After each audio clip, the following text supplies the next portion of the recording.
Hallelujah! So good evening po and welcome back to The River.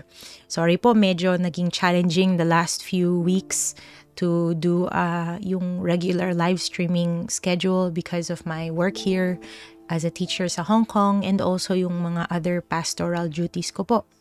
Alam niyo po, The River started in 2021 and I've lost count how many times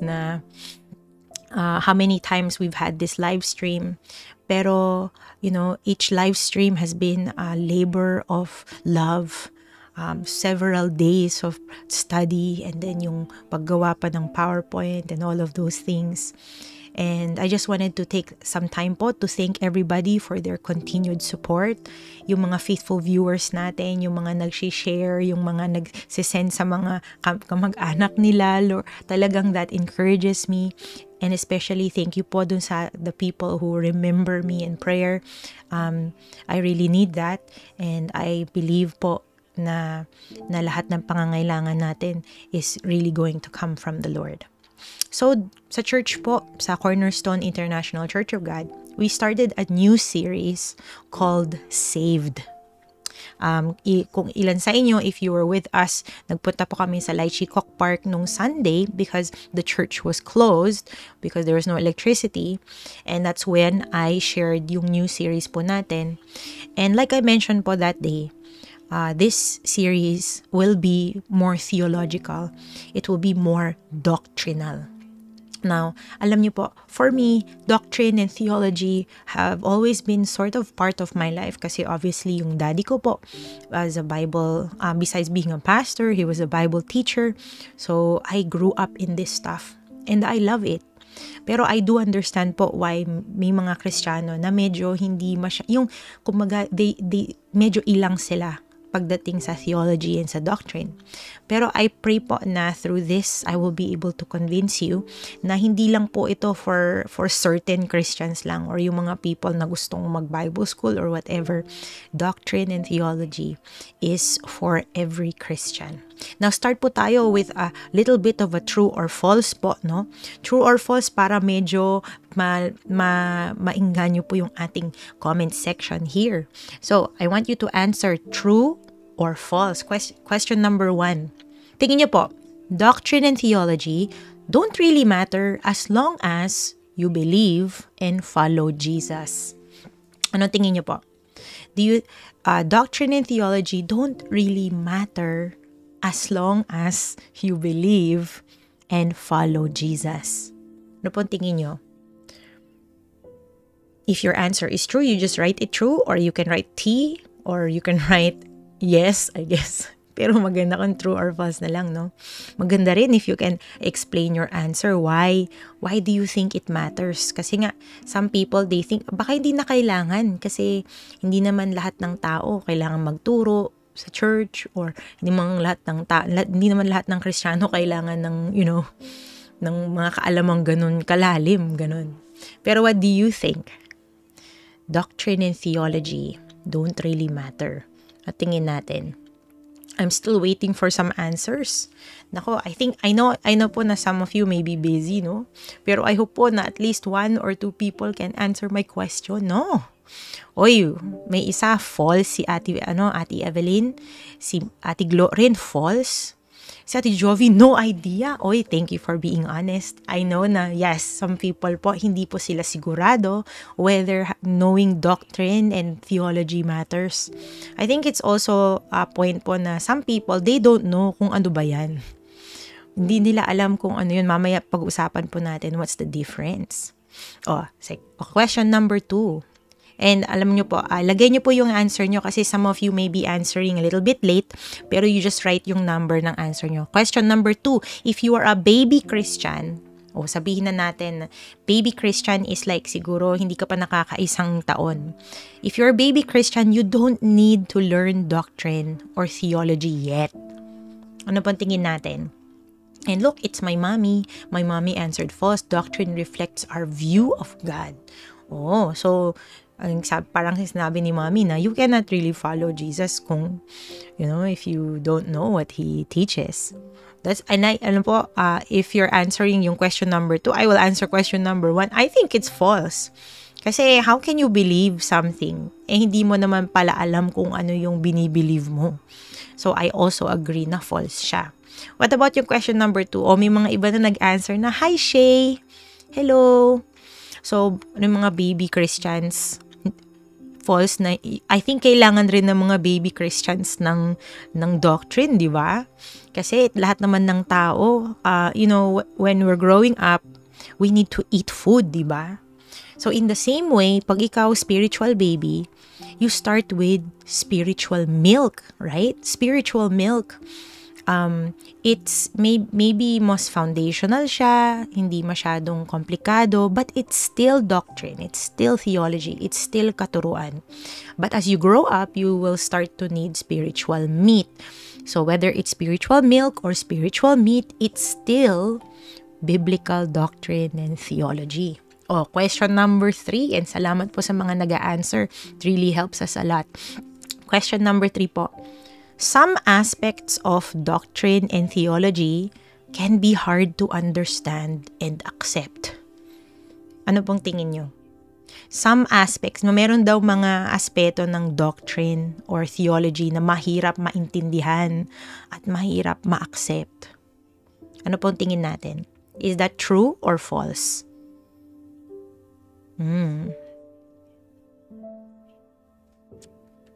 And alam niyo po, again, I'm so happy that our comment section dun sa isa po nating page is working na, kasi hirap po eh. Pero ang maganda po, when I'm looking here kasi nandito po yung window ko of the comments, and so I'm reading from there. Uy, si Evelyn, 3 out of 3, tama yung mga answers niya. Dito po, so number 1 and number 2, they were false. And now number 3, it is true. Yes po, alam niyo po, and this will not just be true kapag baby Christian ka. It will still be true kahit na you've been in the faith for 5 years, 10 years, 15 years.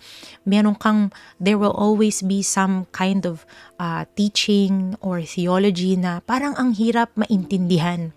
Parang it's so beyond nung kakayanan ng pag-iisip ng tao.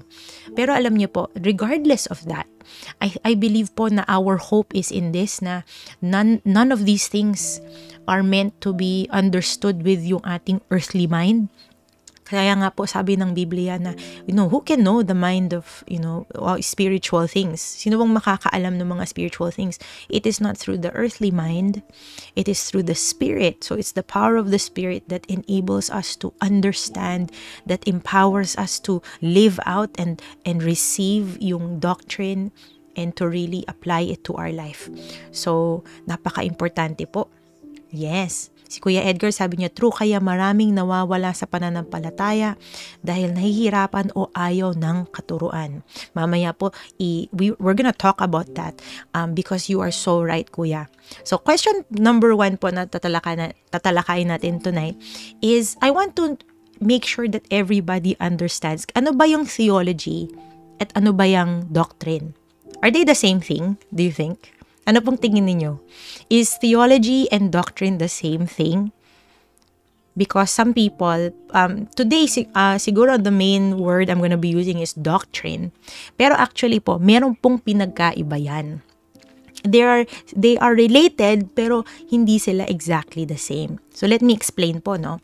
Theology is what they call the study of God. Okay? It's called the study of God. Inaaral po dyan yung nature ng Panginoon, yung mga gawa niya, past, present, future. And of course, yung kalooban niya, yung will niya, yung gusto niya. Theology po is not just limited to the study of the Christian God.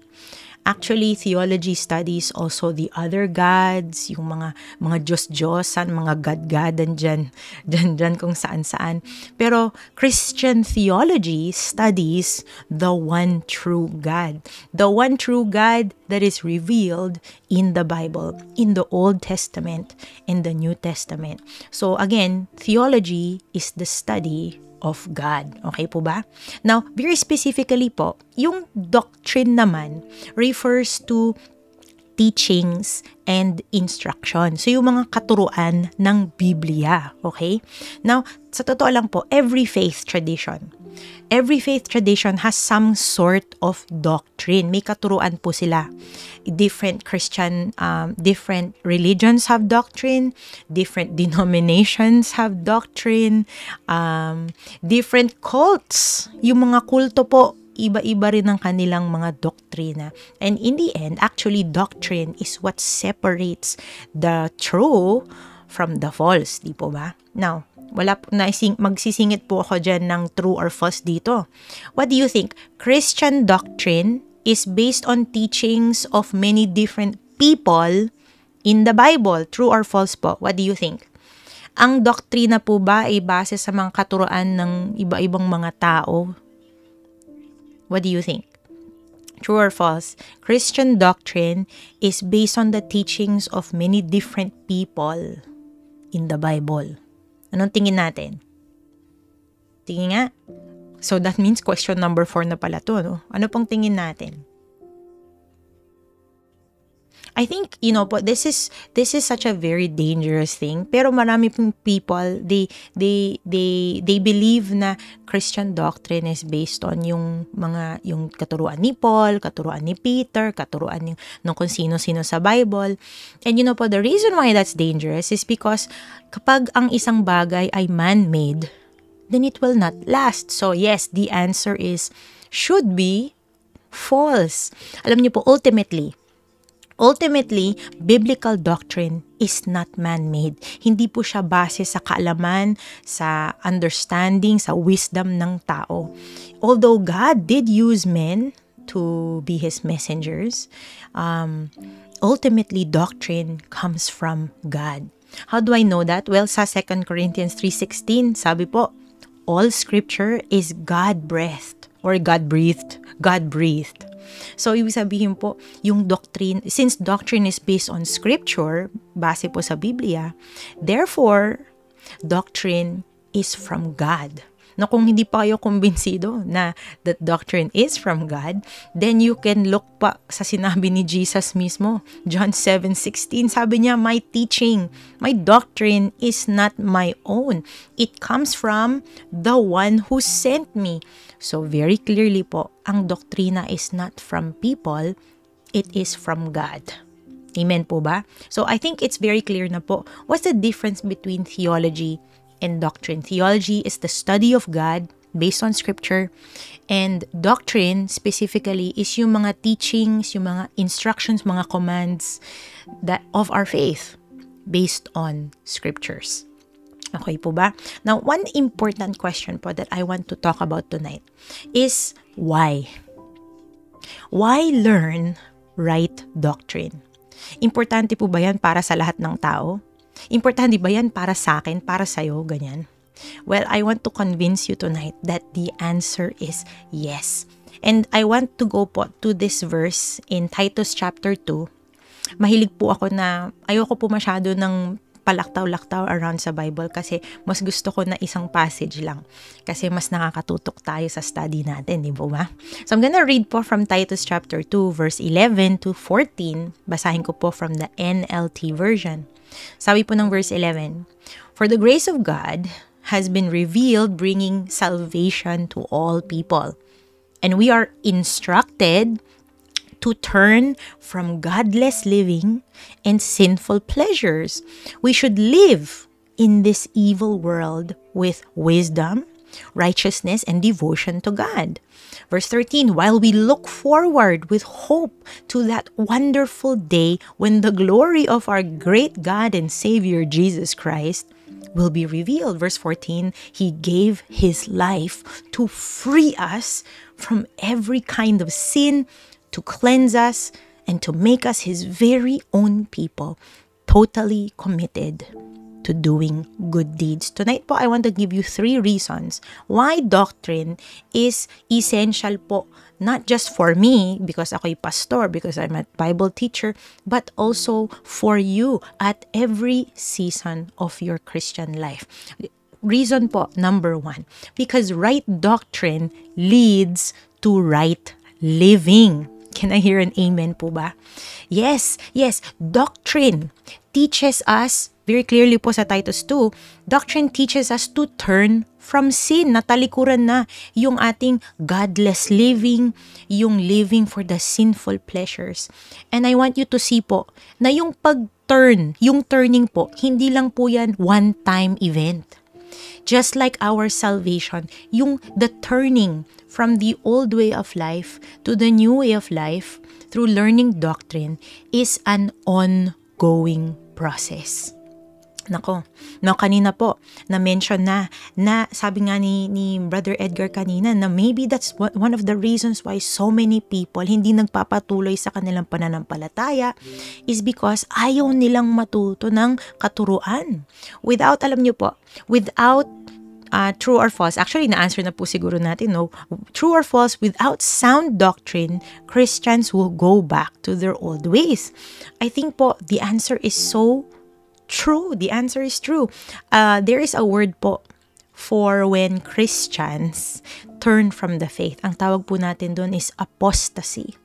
And alam niyo po, I believe na one of the big reasons why parami yung mga apostates, yung mga people that are turning from the faith is simply because there are so many Christians na pumasok sila in the faith believing na, ay, nagpray ako, inaccept ko si Jesus, nag-a-attend ako ng church, and therefore I'm a Christian. Pero they were never discipled, di ba? They're not rooted in scripture. Kaya noong dumating na yung pagtaghirap or sometimes nung umayos na yung buhay nila, nako, their faith was like that seed. Nalala niyo yung story ni Jesus about the 4 soils. And then some of the seed fell doon sa highway, 'di ba? Sa roadside. And since hindi po nag-ugat, tinangay sila ng mga ibon. Yun lang. And so a lot of people, their pananampalataya, their faith is like that lang. Now, I want to tell you po na the goal of studying theology, the goal of learning doctrine is not so that maging mabuti tayong tao na I will be better than I used to be. Maganda po yun, no? Pero that's not the main thing. The main point po of learning theology, of learning doctrine, is to become who God wants us to be. So that we will live the way God wants us to live. So again, yung first reason why right doctrine is so important is because right doctrine leads to right living. Nako. But here's reason number 2. Right doctrine leads to right perspective. In other words po, yung doctrine teaches us how to look and respond to the world around us. I don't know about you po, no? Pero ako po, lately, I look at the news every day. And sometimes, nababagabag po yung pag-iisip ko, yung puso ko. Whenever I see yung mga nangyayari sa all around the world, dito sa Hong Kong, lalo sa Pilipinas, all around the world, it's so concerning. And sometimes, even though I'm a Christian, even though pastor na po ako, sometimes hindi ko alam kung saan ba ako lulugar? Anong gagawin ko? How do I respond? Should I speak now? What should I do? Ganyan. And you know po, doctrine teaches us how we should look at the world. Doctrine teaches us how we should respond as Christians. There are some things po the Titus chapter 2 reminds us about this world. First of all, it reminds us na we live in an evil world. Yung word po na ginamit dyan sa Titus 2 is evil. This world, sometimes you wonder kung bakit ganito yung mundo? Bakit sira-sira? Ba't away ng away yung mga tao? Well guys, the reason is very simple. It's because the world is broken by sin. It's because this world is blinded by the ruler of the air, or by the power of Satan. We live in an evil world. But, it's very clear po, we should not live like the world. We should live with godly wisdom, not earthly wisdom. We should live with righteousness, not self-righteousness. And very clearly, God wants His people to live devoted to Him, not yun sa mga passions of this world. So yes, we live in an evil world, pero we should never feel like, oy sige, makisama na lang tayo para wala ng gulo. Since yun yung ginagawa niya, yun na rin ang gawin natin. No guys, alala niyo po yung sabi ng Romans chapter 12 verse 21? Ang sabi po doon, do not be overcome with evil. Ano pong gagawin natin to overcome evil? Yun pong nakakaalala dyan. Romans 12:21, do not be overcome with evil, but overcome evil with what? Sino pong makaka-answer?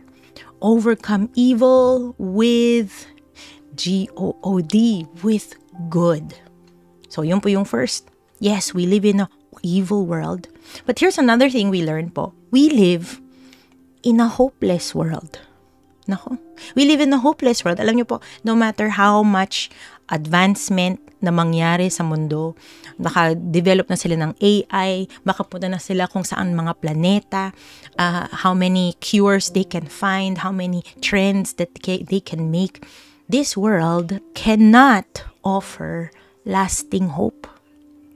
Wala po silang maibibigay na permanent na pag-asa.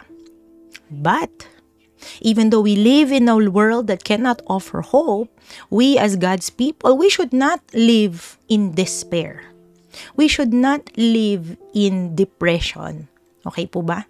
We, sabi po sa Titus chapter 2, we should look forward with hope. Hope for what? Hope to that wonderful day na pagdating ni Jesucristo. Our hope in this hopeless world is na tumingin tayo that our present sufferings is nothing compared to the glory that will be revealed to us. So again, we live in an evil world, we live in a hopeless world. Pero as Christians, we look at this world and we remain hopeful. Because kahit na magunaw na ang mundo, alam natin that we are safe and secure. Alam nyo, doctrine should not make us lazy, passive, hopeless, or yung mga cowards. Actually, nung isang araw, I posted something on Facebook. And somebody wrote an interesting comment to me. She was asking me kung if Christians keep unfollowing people na they don't want to listen to, di po ba parang sinashut off natin yung mundo? And yun na po, medyo napaisip ako doon. And I realized na, yes, that could be a danger sa atin, no? Na as Christians, sometimes we start to think na, nakakainis naman tong mundo na to, I don't want to listen to it, I just want to keep my peace, I don't want ng gulo, I don't want to hear what's wrong with the world. But guys, remember God has called us into the world. God has not separated us from the suffering of this world. So doctrine should not make us feel like, ayokong kasama sa kanila. Doctrine should give us a deep sense of security and a deep sense of urgency dahil parating na si Lord. Nako, parating ng Panginoon, guys. But there's a third reason why right doctrine is so important. It's because right doctrine leads to right priorities. Oy, hello Ate Valen. May karoon po akong yes or no question ngayon. Ano pong tingin nyo? Are all doctrines equally important? Lahat po ba ng katuruan sa Biblia, lahat po ba sila ay equally important? Ano pong tingin natin? And thank you po. Wow. Thank you po for the viewers that are coming in pa rin until now. Tingin nyo po, lahat po ba ng katuruan sa Biblia, are they all equally important? Alam nyo po, while all doctrines are important and valuable kasi galing nga sila sa Panginoon, I will tell you that not all doctrines are equally important. They're not all equally important. Yes, some doctrines are more important than others. Meron pong mga katuruan na mas importante, may mga katuruan na yes, it's worth dying for to defend that. Because if there are some doctrines na talagang it will change everything. For example, there are doctrines that talk about yung nature ng Panginoon. Is Jesus God? Guys, we must be willing to fight to the death for the fact that Jesus is God. Jesus is fully man and fully God, because if he is not fully man, fully God, he cannot offer salvation. What else? There's doctrines regarding how people are saved. And alam niyo po, that is so important. Because for example, kung if people can be saved by effort lang, yung good works, bakit pa namatay si Kristo? Di po ba? These are some examples of some doctrines that are much more important than some of the doctrines that people fight over. Okay? Now again, all doctrines are valuable kasi lahat sila nanggaling sa Biblia, and the Bible is the Word of God. Pero as we learn, right doctrine, we start to learn what matters to God. We start to learn kung ano yung importante sa Kanya, kung ano yung gusto niya, kung ano yung hindi niya gusto. And that should change yung mga priorities natin sa mundo na to. Yung mga bagay na ginugugulan natin ng panahon natin. I wanted to go back po sa Titus chapter 2 verse 14. There is a verse there. Sabi nga, He gave His life to free us from every kind of sin, to cleanse us, to make us His own people, totally committed to doing good works. Now, alam niyo po, in this one verse, there are 3 things na I feel very good po to remind some of us. Kasi marami pong mga doctrine, okay? There is true biblical teaching, and there's also false teaching, okay? Hindi po lahat ng teaching is you accept it. Doesn't matter kung sino po yung nagturo sa inyo. Even yung tinuturo ko po sa inyo.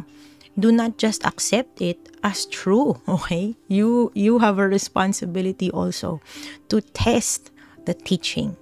And this is one way for us to test the teaching.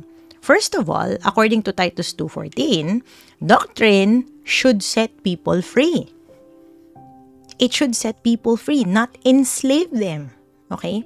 You may remember po, in Matthew 23, di po ba Jesus rebuked yung mga teachers of the law and the Pharisees? Why? Kasi yung mga katuruan nila, yung mga teachings nila, were crushing people with these unbearable religious demands. Na instead na mamuhay sila with joy, obeying the commands of the Lord, talagang pabigat talaga lahat ng mga bagay na pinagagawa sa kanila. There was no joy, there was no peace. That's why some of you may remember when Jesus inaalok ng Panginoon sa atin, "Come to me all you who are weary and burdened, and I will give you rest." He's not just talking about rest galing sa mundo na to. Jesus was offering rest from yung burden of the religious yung mga religious things that they had to do. Doctrine should set people free, not enslave them.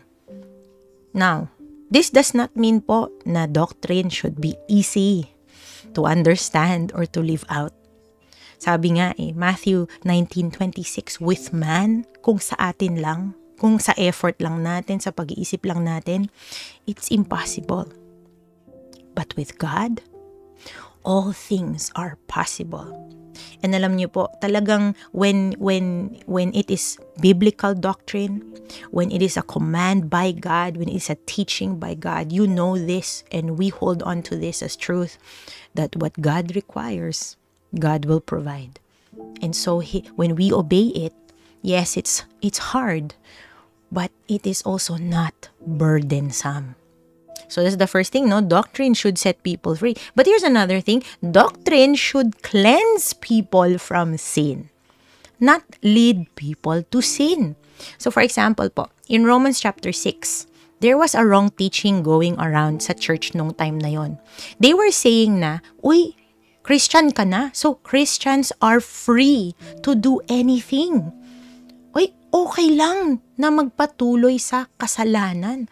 Sabi nga, nung time na yun, I think they were saying na, if you sin more, you can experience more grace. Naku po, alam niyo po, that is such a terrible teaching. These days, medyo iba lang yung lengguwahe that they use. Some people, they say, once you are saved, you don't need to do anything anymore. Kasi saved ka na nga eh. So, you don't need to be holy. You don't need to obey the commands in the Bible. You don't even need to participate in the body of Christ. Kasi saved ka na, then you don't need to do anything. Another terrible variation of this, yung nagsasabi na, alam nyo, napaka-merciful naman ng Panginoon, mahal niya tayo, so okay lang if we sin again and again. Guys, this is not grace, this is abuse. Tama ba yun? Inaabuso natin yung grasya ng Panginoon? Tama ba na sabihin natin sa Panginoon na, ay naku, yung mga tao magsasabi na, okay lang na sugal ka pa rin, alak ka pa rin, nambababae ka pa rin, Kristiyano ka naman so you are free. Guys, sabi po sa Romans 6, ano yan? Should we continue to live in sin so that God's grace will increase? No, certainly not. We have died to sin. How then can we go on living in it? So it's very clear po. If it is biblical doctrine, it should lead us away from sin. It should lead us to righteousness. Okay po ba? But there's another good thing po that we can check when you see a teaching by somebody. You see po, doctrine should make us eager to do good. Sadly, meron po mga Kristiyano that think na learning theology is so boring and dry. Hindi siya practical for everyday life. Sabihin nila, hindi man siya useful for all kinds of ministry. Some people, they will say, ushering naman ako. I'm in the music ministry. I'm in the dance ministry. Hindi ko kailangan ng theology. Talaga? Ay, naku po, guys. You may remember that scripture, sabi po ng 2 Timothy 3:17, the purpose of scripture is to equip the servant of God for every good work. So whether nasa ministry ka, you are serving in public ministry, or you are serving God in your everyday life, doctrine was given to us by God for our equipment, for our empowerment. And alam niyo po, what I've learned also is that doctrine should make us eager, yung masabik tayo to do good, pero not just to the people who like us or are like us. Alala niyo yung Luke 6:27, sabi niya, love your enemies, do good to those who hate you. I wanna tell you guys, alam niyo, doctrine was not given to us to destroy our enemies. Doctrine was given to us to do good to them, to love them. Wow. And so, alam niyo po, again, these are some good reasons why doctrine is so important for not just people who are going to be pastors and Bible teachers, but for every child of God. Now tonight po, I want to end with some good things for you to remember as we learn doctrine. Kasi again, we're going to go on this series. We're going to be learning a lot of vocabulary. We're going to be learning a lot of things. Pero there are some things that we should keep in mind. No. First of all, very clear po, let's beware of false teachers and false teachings. Jesus warned na yung mga false prophets, they will come in para silang mga wolves in sheep's clothing. Naku, magmumukha daw silang mga santo, pero they are false. Paul warned na darating yung panahon na people will not be interested in sound teaching. Mas gusto lang nilang marinig yung gusto nilang marinig. Peter warned that false teachers would secretly come into the church and bring destructive heresies. So, meron silang pakay na sirain ang samahan ng yung unity ng church. But alam niyo po, there is a warning that I find interesting na binigay po ni Paul to Timothy. Sabi ni Paul kay Timothy, this is 1 Timothy chapter 1. Sabi niya, command certain people to do 1, stop teaching false doctrines. But here's another one. Stop devoting themselves to myths and endless genealogies. Kumbaga, don't waste your time debating and arguing about mga myths, mga conspiracy theories. Yes, even about the Bible. Because it doesn't produce anything. Pero this is the part that I want to point out po. What's the purpose of this command? What's the purpose that why did Paul tell Timothy to do this? The goal of this command is love. So yes, beware of the false teachers and the false teachings. Stand for the truth, no? Whenever if there's an opportunity, if you are urged by the Holy Spirit, do that. Pero remember that the goal of that command is to love. Love pa rin. Alam niyo po, I feel so strongly that some of you that are here, you need to hear this. You need to read this passage for yourself. Don't just take it from me. Sabi po, 2 Timothy chapter 2, 23 to 26. Don't have anything to do with foolish and stupid arguments. Because they produce quarrels. Oh. Verse 24. The Lord's servant must not be quarrelsome, but must be kind to everyone, able to teach, not resentful. Hindi daw yung masama yung loob. I like verse 25. Opponents. And yung mga opponents na to, guys, ito yung mga false teachers. Ito yung mga people na pumapasok sa church na naninira ng samahan. Ayan, opponents must be gently instructed in the hope that God will grant them repentance, leading them to a knowledge of the truth, and that they will come to their senses and escape from the trap of the devil who has taken them captive to do His will. Am I saying po na ang mga Kristiyano dapat hindi na tayo magdedebate? Wag na tayong magdiskusyon kasi wala naman palang nadudulot yan. No, that's not what I'm saying. Alam niyo po, right now, dun po sa mga universities in the US, there is a new wave of these Christian apologetics people na talagang inaaral nila yung mga discussions that are circulating po sa mundo, yung mga questions that they have about our faith. They are not just standing for the faith, they are trying to win people to the faith.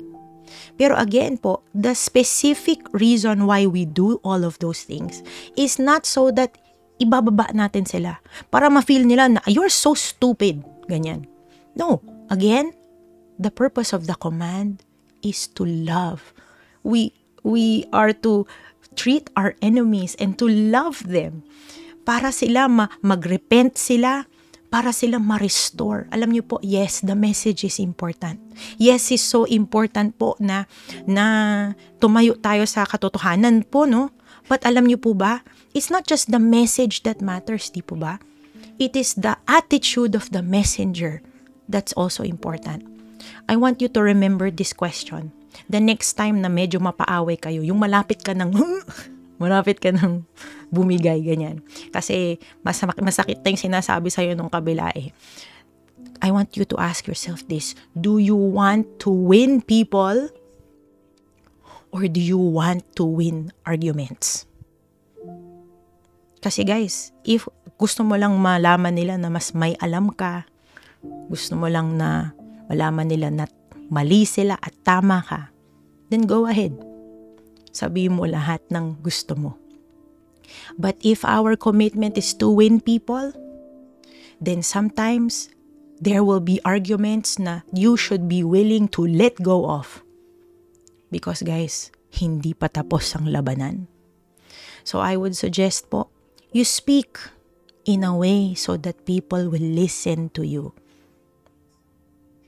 Sometimes talagang when you speak in a peaceful manner, there will be more opportunity for you to win people. And FYI lang sa inyo, wala pong extra reward for offending people. Okay po ba? Okay pa kayo? Baka hindi na kayo humihinga, ha? Now, here's a second reminder po for some of you. Remember that doctrine was meant for sinners. Alam niyo po ba yan? Ang doctrine po hindi po ibinigay para sa mga mga makadiyos, mga righteous people. 1 Timothy chapter 1 verse 8 to 10. Pero babasahin ko lang yung hanggang verse 9. It must be remembered that laws are made not for good people, but for lawbreakers and criminals, for the godless and sinful. You know po, sometimes we think na, ang doktrina para sa mga makadiyos. But guys, po, if you continue to verse 10 pa, he will talk about that the law, that doctrine is not for religious or spiritual. It's for people who kill their fathers and mothers, for murderers, for the immoral, for the sexual perverts, for kidnappers, for those who lie and give false testimony. Guys, doctrine was meant for sinners. That's why, alam niyo po, doctrine should not make us proud or feel superior sa ibang mga tao. If anything, it should teach us humility. And not just any kind of humility, but Christ-like humility. If learning doctrine, yung mas marami ka nang natututunan about yung mga katuruan ng Biblia, if that makes you more proud, and parang it makes you feel na superior than other Christians, you have missed the point. Alam niyo po what happens when you truly learn more theology, the more na makita mo yung nature ng Panginoon, yung wisdom niya, yung mga gawa niya.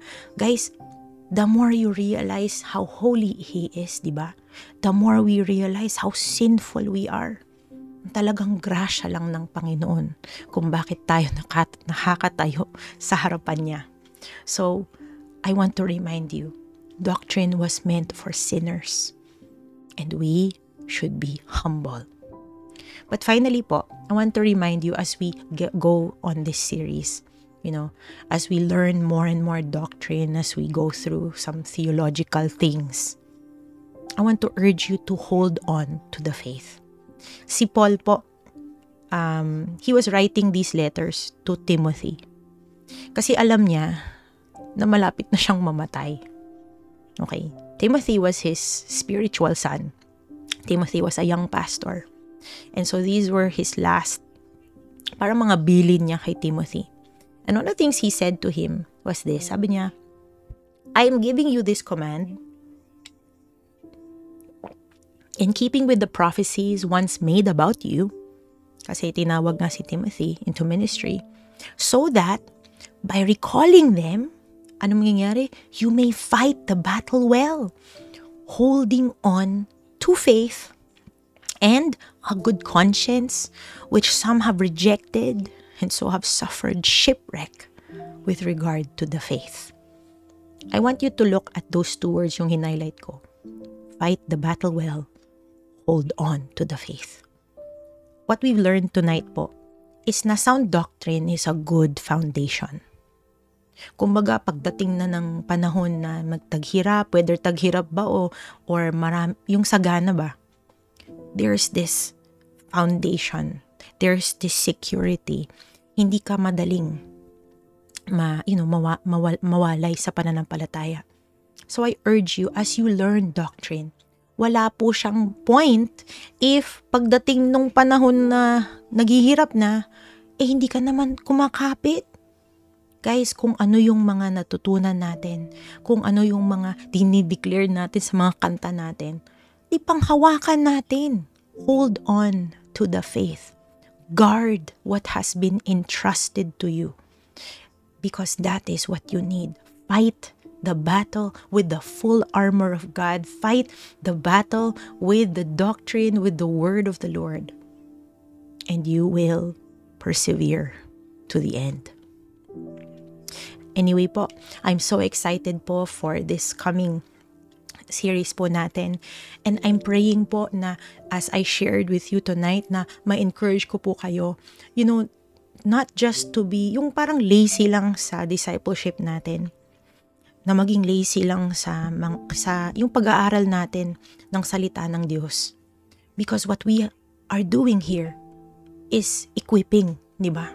We are being prepared for the purpose of God.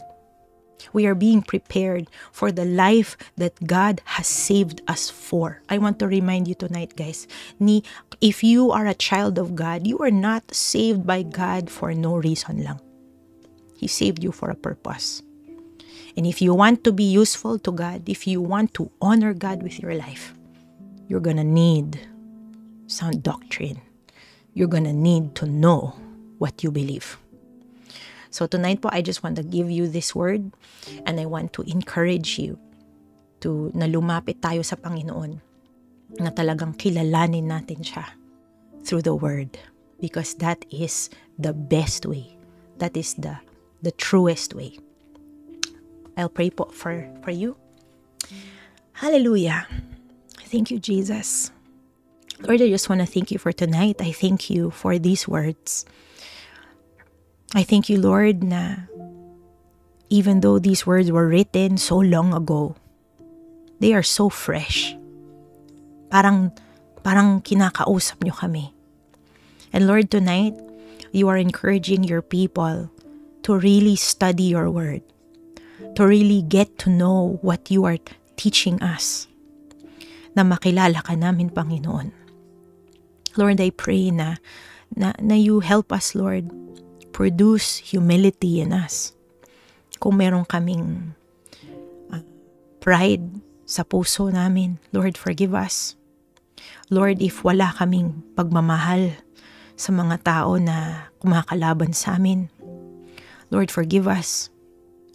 Lord, if hanggang ngayon wala kaming appetite for your word, for your teachings, Lord, I pray na you help us, Lord, to change yung mga bagay that we're passionate for.